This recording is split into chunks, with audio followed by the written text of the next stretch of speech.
And don't wait till 67 for your life to change around. Change it now. Change it now.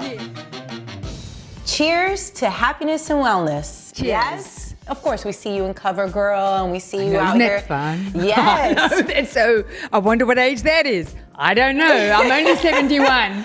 So talk to me in 10 years. Right. No, you will still be so gorgeous. What would you say is part of your regimen? Like, how do you take care of yourself? I have to eat well because I'm not a naturally lean person. And so I need to plan my meals, because if you don't plan your meals, you kind of eat everything in sight. Yes. And you just go for the donuts and the cookies, you know.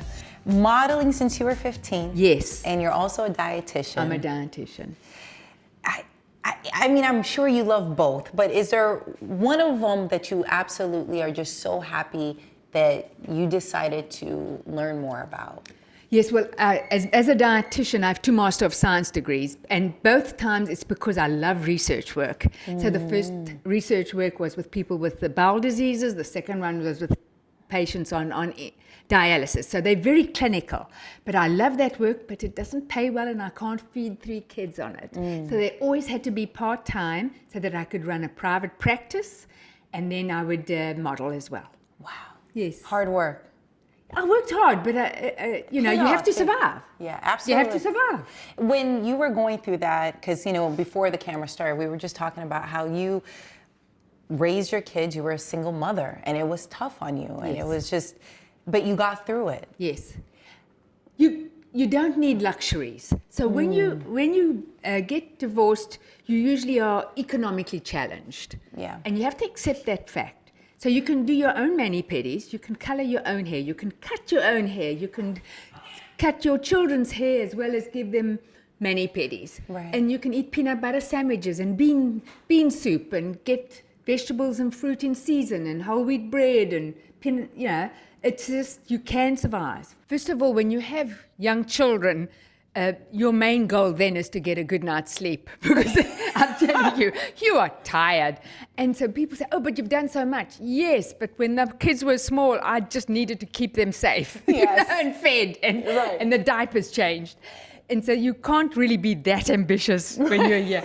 But the thing is, then as you get more freedom, because they start going to school, you will then you will be able to get your own life together and make changes that way. So for the entire world, we've heard about your son, Elon Musk. You're a mother of 3, but we've heard of your son, Elon. We're going to talk about your other kids as well. Did you know that he was so gifted at a young age and he was going to do all these remarkable things that we hear about? I knew he was a genius, and he was a good person, so I knew he would want to do something good. And when he started, of course, with his first company, Zip2, and I invested in that because I needed to keep them going, and then Kimbal joined him, and then they sold, funny enough, it was my 50th birthday party, and they gave me a little toy house and a little toy car, and they said, we're going to give you one day. Meanwhile, we were all struggling, and we had my birthday party at an investor's home, and they brought the food in, my kids did, and I thought, oh, you are so cute. And they sold Zip2, and I got a home and I got a car. Yes. Wow. Look Yes. at life. I know. There's something special about the universe when it all works together.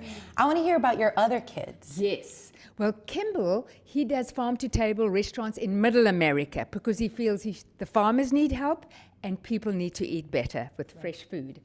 And then he has Big Green, which is really fabulous because that's where he builds vegetable and fruit gardens in underserved schools. That's important. That's important for good health. Right. That's great work. These kids don't even know where vegetables come from, and they've rarely eaten a vegetable. And so he has teams to teach the children how to plant it in containers. They plant their own seeds, and then they have to water them, and then they have to see how they grow, and then they have to pull them, like pulling a carrot out of dirt. They've never eaten a carrot. They love it. Love it. And so so he's done 650 already, and he's aiming for 1,000. Wow. Yeah, you won't believe how many schools need this Yes. and want it. And what happened last year, we did Plant a Seed Day, where we wanted people in America to plant a seed, because just everybody, you can plant it in your apartment, Right. you can plant it in your garden. But just, first of all, it's just good for the environment, but secondly, if you plant a vegetable or fruit, it's good for the home, and plants give you happiness. And then over 1 million people hashtag Plant a Seed Day.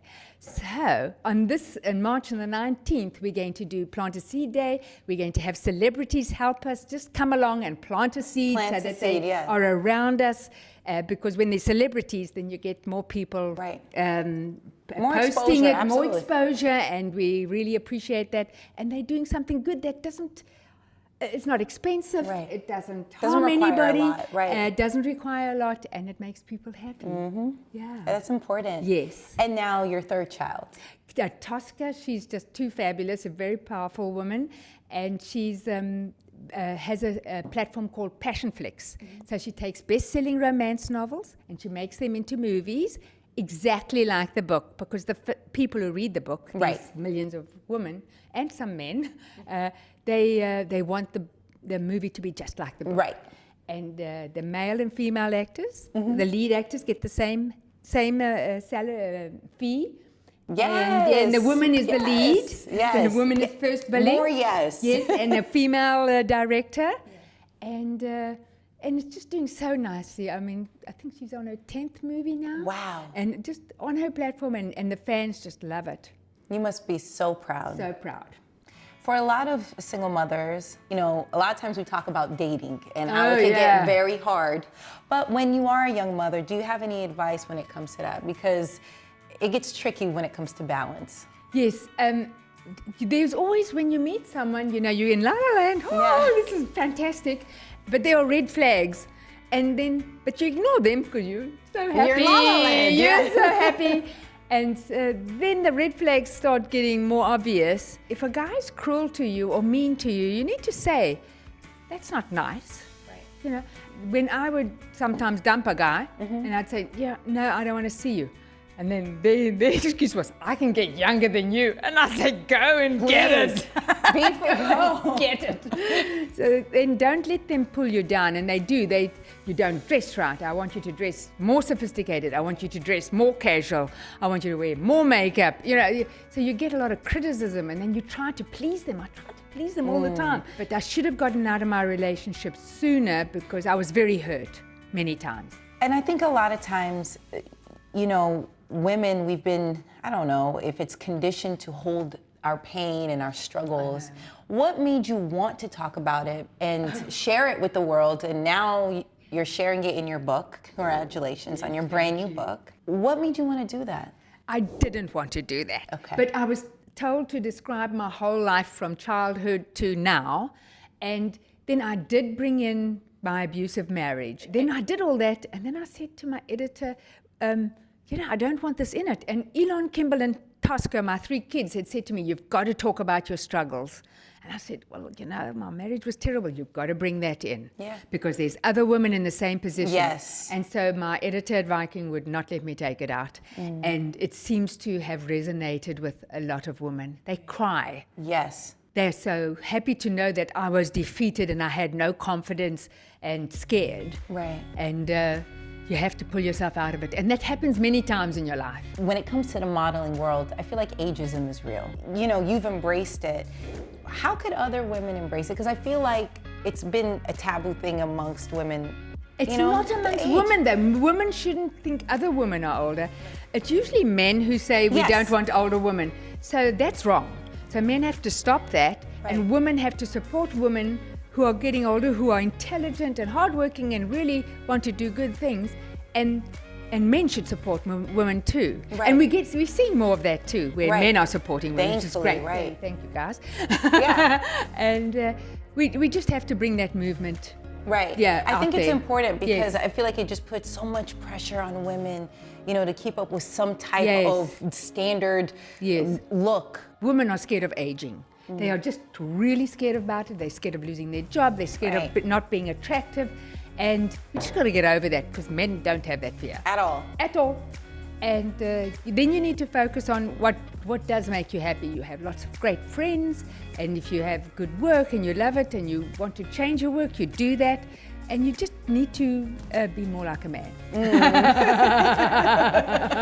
Have you accepted the love and everyone being excited for you? It's just been wonderful. It really has been wonderful. Good. Yes. You deserve it. Thank you. You deserve it. And don't wait till 67 for your life to change around. Change it now. Change it now. Yes.